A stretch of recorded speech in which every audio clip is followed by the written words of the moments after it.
Andy Murray's been the face of United Kingdom, Great Britain tennis for 15 years.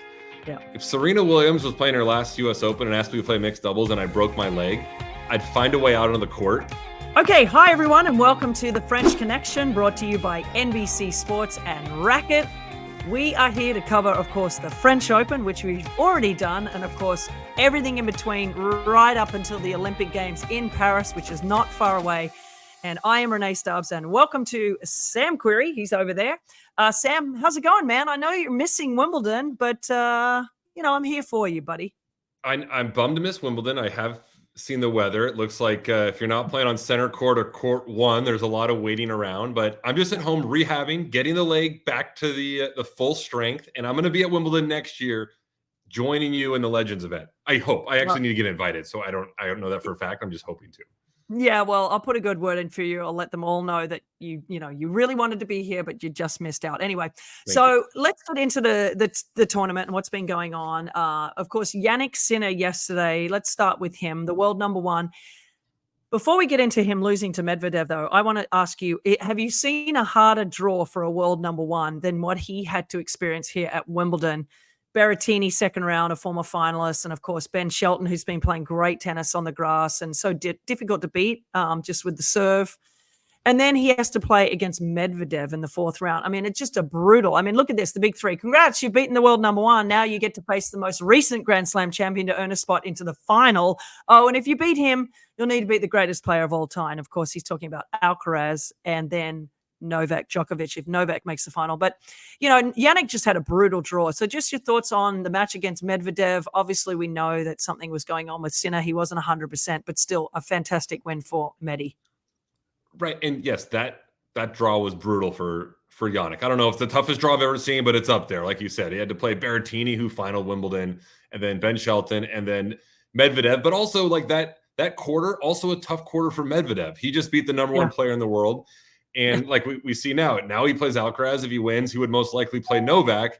And I believe Medvedev is maybe like 1-6 in Grand Slam finals, but the losses are to Novak, to Rafa, to Jannik. So Medvedev also has a tough draw here and a tough pass. So that quarter of the Wimbledon draw was hands down the toughest quarter of the four. I mean, there really wasn't one close to that. And that's just how the chips fall. Occasionally you've seen it, I've seen it. And Medvedev is, he's got two more tough matches if he wants to win it, but he's got to be feeling pretty confident to come out of that quarter.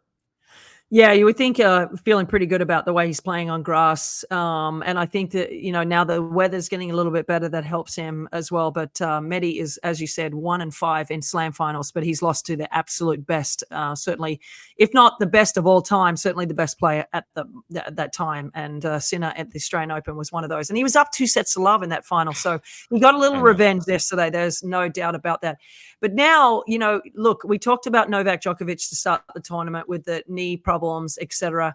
How much, from your perspective, being somebody who's played best of 5 matches, having to go back to back and all that sort of stuff, how much of it is an advantage of him getting the default over Alex de Minaur today? And I feel so bad for Alex. I mean, it literally happened 3 points before the end of that match that he hurt himself.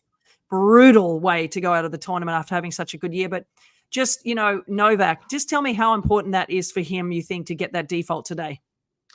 It's huge. It's a huge bummer for Alex, but for Novak to have 3 days off now, he's still got, I don't know what, 4 weeks out, 5 weeks off the knee surgery. And there's always that question like, how are you going to handle 3 days off? Some players don't like it, but Novak's been around long enough. I don't think it matters for him. He's going to have 3 really light days of practice. I'm assuming he's going to have a ton of work done on the knee. He's kind of been cruising through the draw. So I'm assuming he's going to go into the semifinal playing Musetti, who he's going to be a huge favorite against. More than likely he's going to get through that one and he'll be in the final feeling good. The knee's going to feel good. His body's going to feel good. There's not going to be a lot of wear and tear. So Novak couldn't have asked for a better draw. And now to get a default in the quarterfinals, it's even more fortunate luck. So he's in a good spot right now to cruise to the final and be feeling really good going into that final. So tell me, you saw the post-match interview with the Rune. I mean, look, Novak knows, right? He knows that that's a thing that people do in the crowd. It happened to him the first time he played Rune, if you remember, at the US Open, and everyone was like, what the hell are they saying? And then we realized that it was like Rune. And then, of course, the post-match interview with the good night to the fans, which was hilarious. I'm glad that he's embracing his, like, sort of darker side, and it's like he's over trying to be politically correct. And he's like, you know what? Screw these people. I'm going to say what I want to say, which is unusual for him because he's usually pretty good at that, sort of skirting over the issues. But one thing I want you to talk about Rune and what you think he needs to do to get better, but also just the flip side of what you thought about, Novak sort of like embracing his bad boy thing. And do you think that's going to hurt him? Because the crowd, it'll be interesting to see how they react to him against Musetti, who's become a bit of a crowd favorite.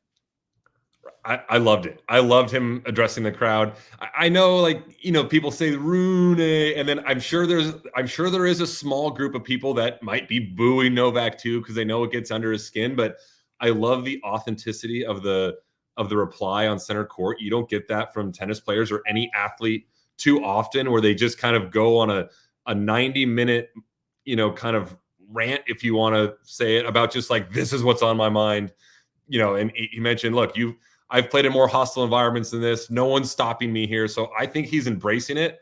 I think he doesn't care if the people aren't cheering for him. I think everyone still respects him, that he's so great and such an amazing champion. But I loved it. It was fun to watch. And then for Rune, if you want to say it, he's just on the outside looking in with the group of Alcaraz, Sinner, Djokovic, maybe even Medvedev up there, Zverev. It seems like he's kind of always pushing on the door of, like, he makes the quarterfinals, then a round of 16, then another quarter. He might final a Masters series. So I don't know what the missing piece is, but I do know if you kind of separate the players, he's just in that tier 2 right now. But he's knocking on the door. If he keeps working hard, keeps putting himself in these positions of making quarterfinals of slams, he's going to get through, and at some point I expect to see him in a slam final at some point in his career. Yeah, there's no doubt he will get to a final. I think it's tough for him because he's got two guys like, Alcaraz and Sinner, who are so young, 20, 22, 23 years of age, where they feel like, well, he's behind because those guys are winning Grand Slams. And it's like, calm the farm.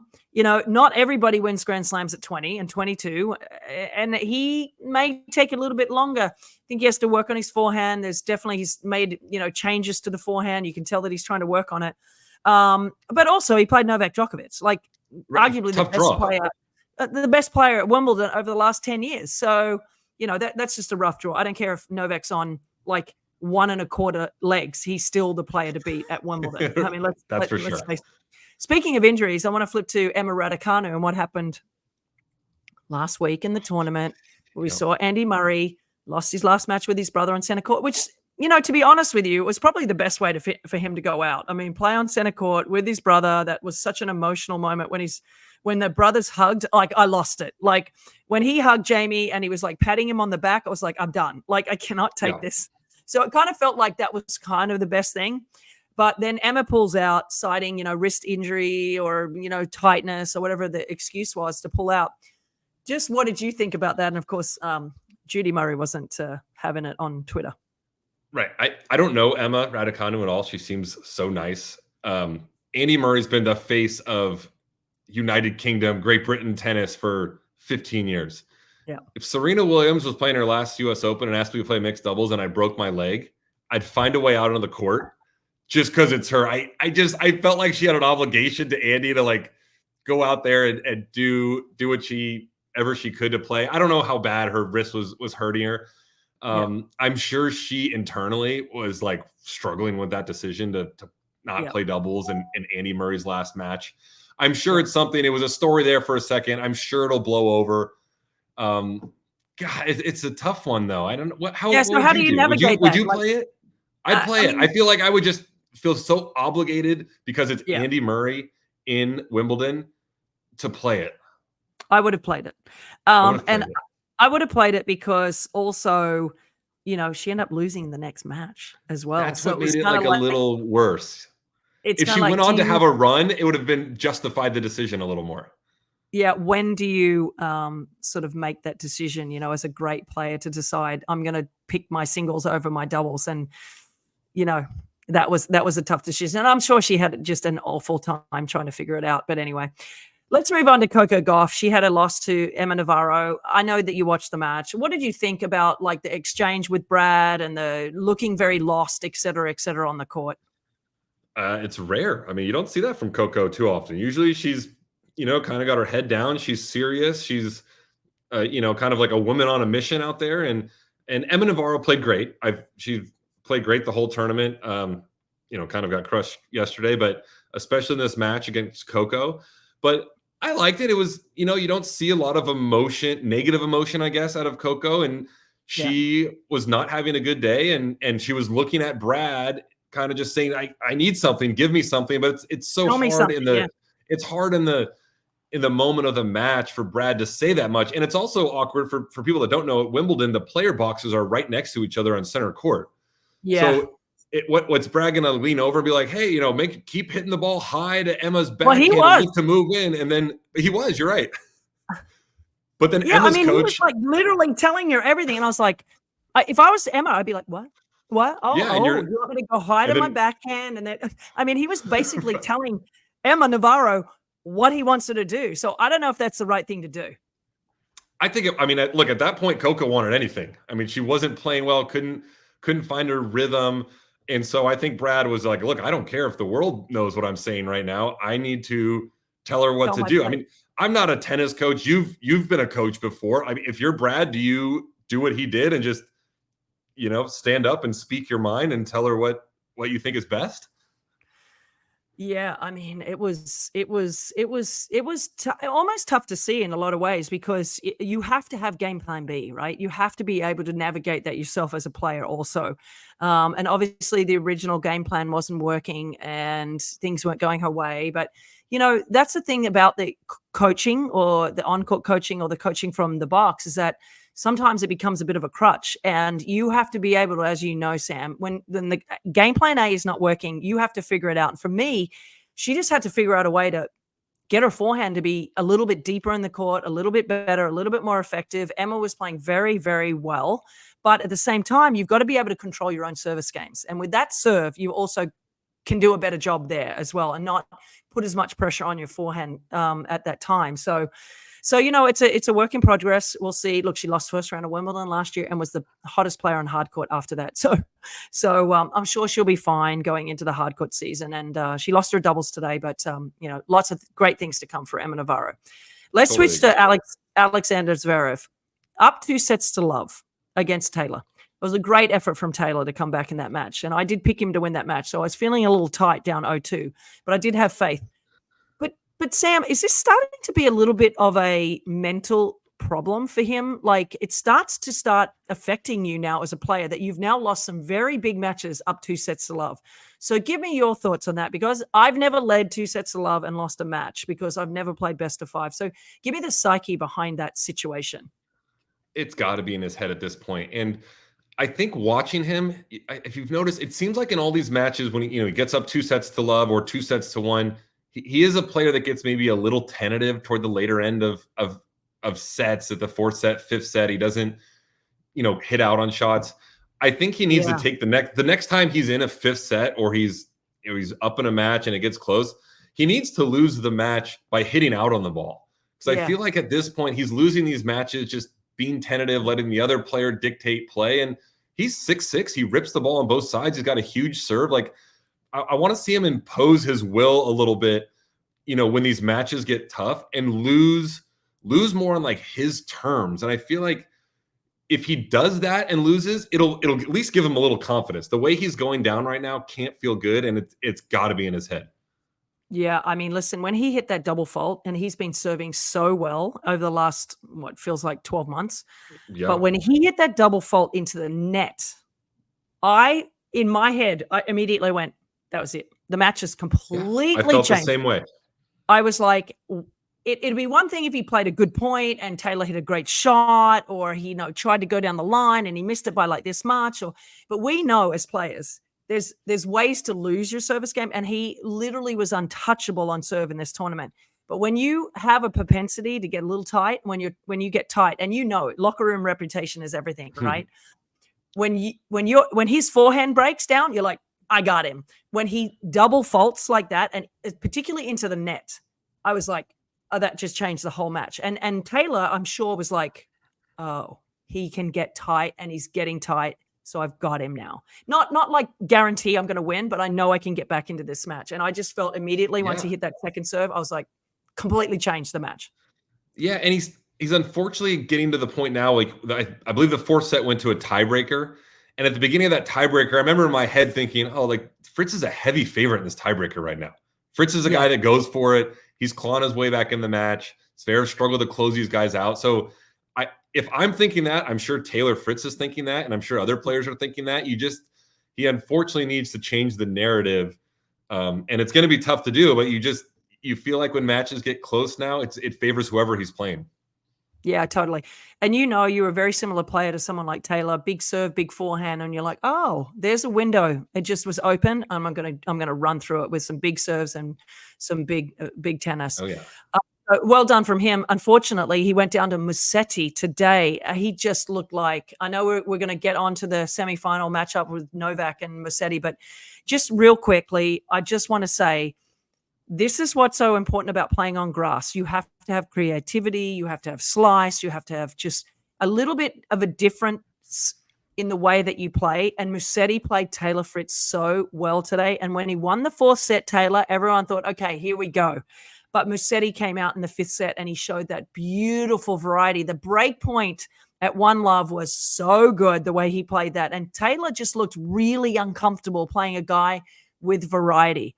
So I ask you, does he have a chance to beat Novak Djokovic in the semifinals? We see the last time they played on Philippe Chatrier, Novak won 6-love in the fifth set. Is it a different matchup on grass? Yeah, but no, he has zero chance to beat Novak. But having said that, if you would have asked me, does he have a chance to beat Taylor? Does he have a chance to beat Taylor Fritz? I would have said zero chance. I even texted you. I bet my house that Taylor wins this in 3 sets. I know. Does that mean that I can move into your house tomorrow? Yeah, my house is your house now.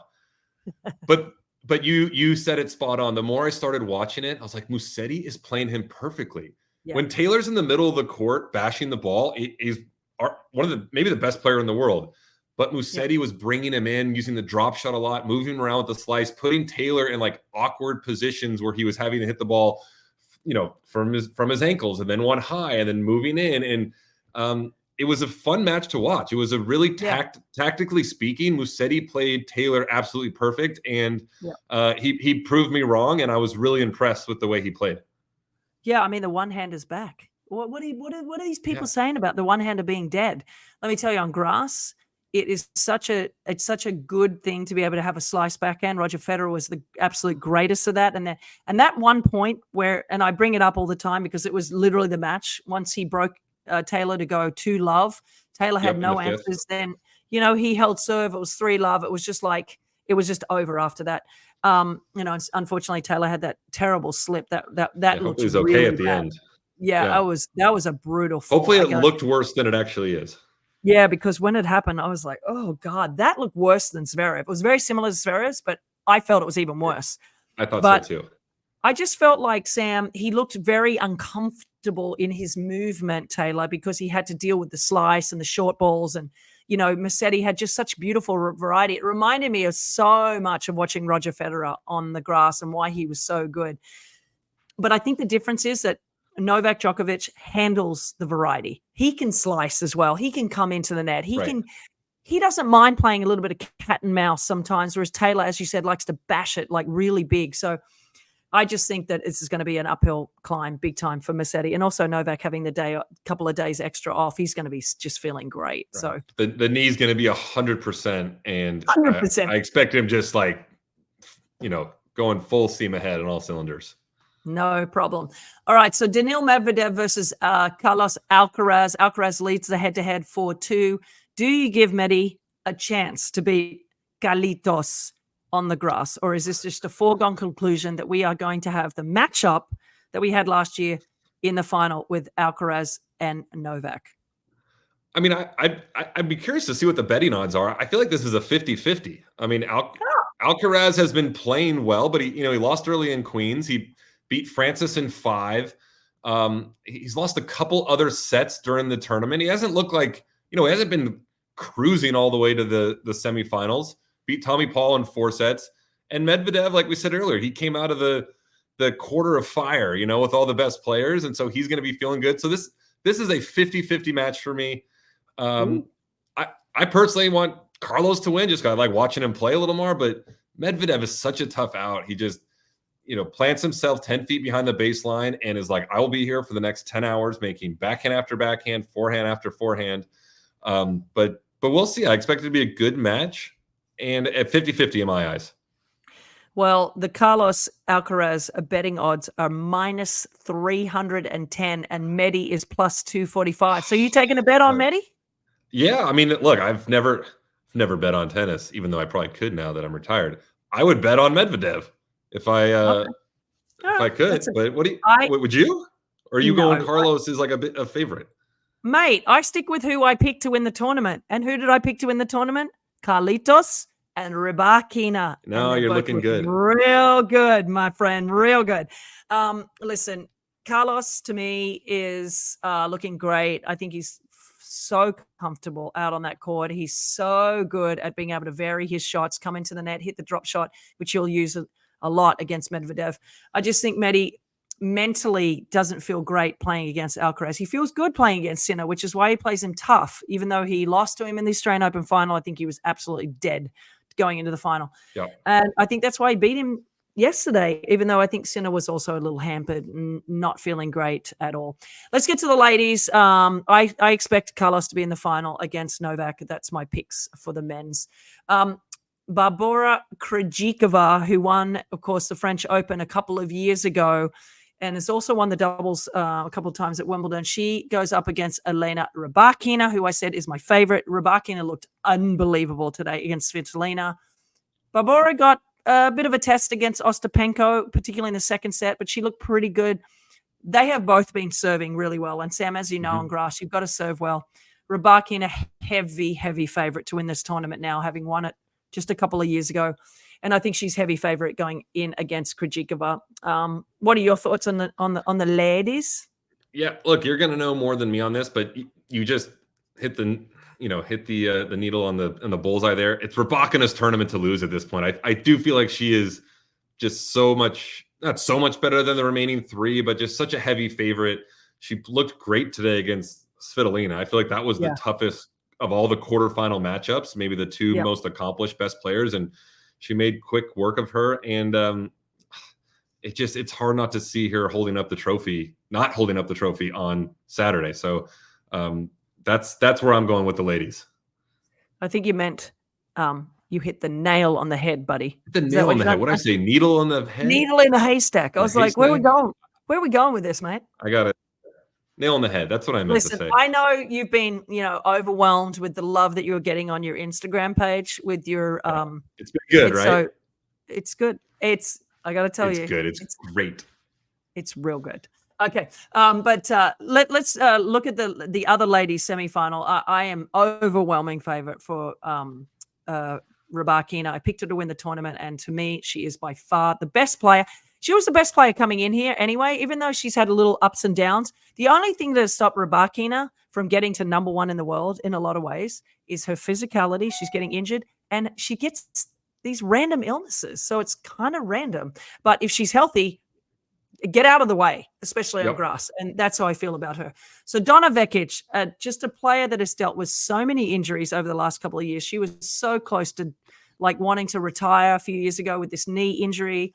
I can tell you I had a personal conversation with her 2 years ago in Nottingham prior to Wimbledon 2 years ago. And look, she was carrying a lot of weight. She was not at her fittest. She was struggling coming back from a knee injury. And as you know, Sam, when you have a knee injury or a lower leg extremity, it's hard to do the work that you need to drop the weight, to get fit, because you can't run. You can't do the things that lose the weight, And I said to her, because she was still hitting the ball unbelievable. I said, what do you feel like you need to do? And she says, honestly, Stubbsy, I need to lose weight and I need to get fitter.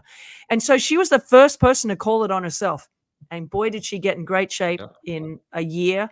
And I am so happy for her. Somebody that's been knocking on the door of a semifinal of a Grand Slam for so long. She was a young protege. Like, they thought she was going to be the next one. And for me, it's so great to see her have an opportunity not only to play in a semifinal, but to play against Jasmine Paolini, who Paolini has to be the story of the last 2 months. I mean, coming from where she's come from at 28 in the world, getting the finals of the French Open, now has a real chance to make another final. There's not many that have done that. But what do you think about this matchup? You've got big hitter against another very good player that's so good all court, comes into the net in Paolini. Who are you picking in that one? I'm picking my new favorite player on the women's side, Paolini. I honestly, I know you love her too. Yeah. To be honest here, I didn't know who she was before the French Open. I hate any of that. And then cruises to the French Open final. And now in Wimbledon, I love her little attitude. I love how she plays. I'm just like, I'm such a fan. And so, I mean, I wanted Emma Navarro to win that. I like Emma a lot. But if she's not going to win it, like Paolini, I love her. And so she's gonna beat Donna Vekić in this one, I think. I know she is in 2 sets. She's not even gonna lose a set. Wow, I think that's a big call. I watched Donna Vekić the other day in her quarterfinal. Who'd she play in the quarterfinal? Vekić beat I'm blanking on it.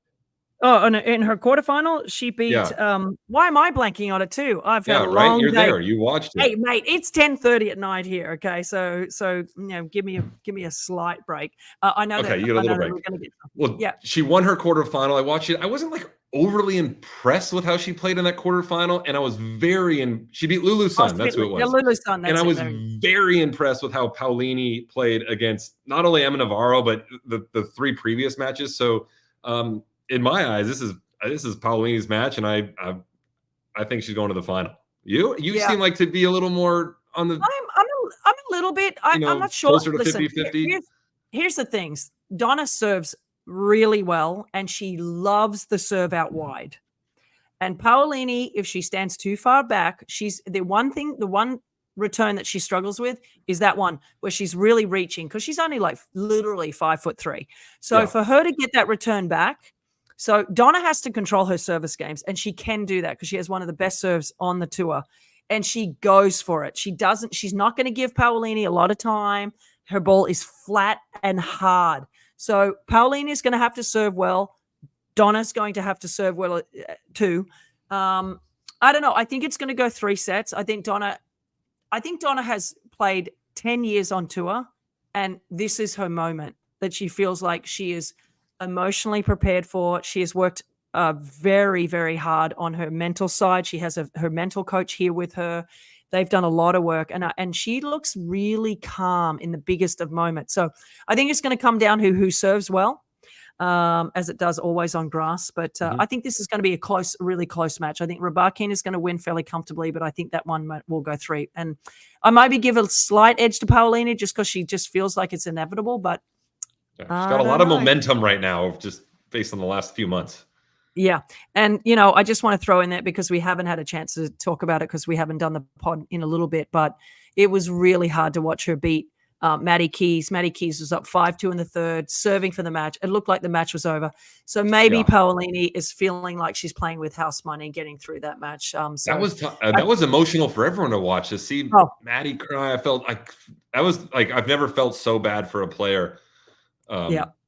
I know, because this could be Madison, right? I mean, this should be. If she didn't hurt herself, she was probably going to get through that match, and this would probably be her playing Donna right now in the semifinals. Yeah, could have been. Maddie's had so many injuries through her career, and I was calling that match, and it was really hard for me to keep it together in the last couple of games, watching Maddie cry and looking up at beyond Frantangelo, her boy, her soon-to-be husband and coach, and it was so hard because he was just like, just call it, babe. It was you can't brutal. do anything. Yeah. Anyway. Well, we've had a lot of injuries this Wimbledon. We've also had some incredible comebacks. I think the most loved to best of 5 comebacks in a Grand Slam. I think if not the most, certainly almost the most. So it's been an incredible tournament. But anyway, guys, it's been it's been fun to be here. I have to play 2 matches tomorrow, Sam, in the Invitational. I don't even know how that's possible for me to physically do that. But I'll let you know because of all the weather. You got to get a good night of sleep, big breakfast, and get in with the physio and take care of the body. I have TV in between those matches, so that's going to be a little bit tough. But anyway, guys, it's been great. Of course, a reminder, the Olympics is so close. It is going to begin on July 26th. I cannot wait for the Olympics. A couple more days here at Wimbledon, so I'm excited about that. But once it's over, I cannot wait for the Olympics to start. Of course, I'll be calling all the tennis for you in a couple of weeks. July 26th across the networks of NBC and Peacock, and all the Olympic matches will be streaming live on Peacock throughout the day. Cannot wait to bring it to you. Sam, thanks for joining me again today. It's been a lot of fun. Thanks everyone for joining us on the French Connection. It's been brought to you by NBC Sports and Racket, and the next episode drops the 22nd of July. We'll see you then. Sam, we'll see you then. See ya. Good luck in the Invitational. I expect to see you holding up the trophy on Sunday. I held it up last year. I think this year is going to be a little more difficult for me, but I appreciate your love. I trust that I believe in you. Cheering for you.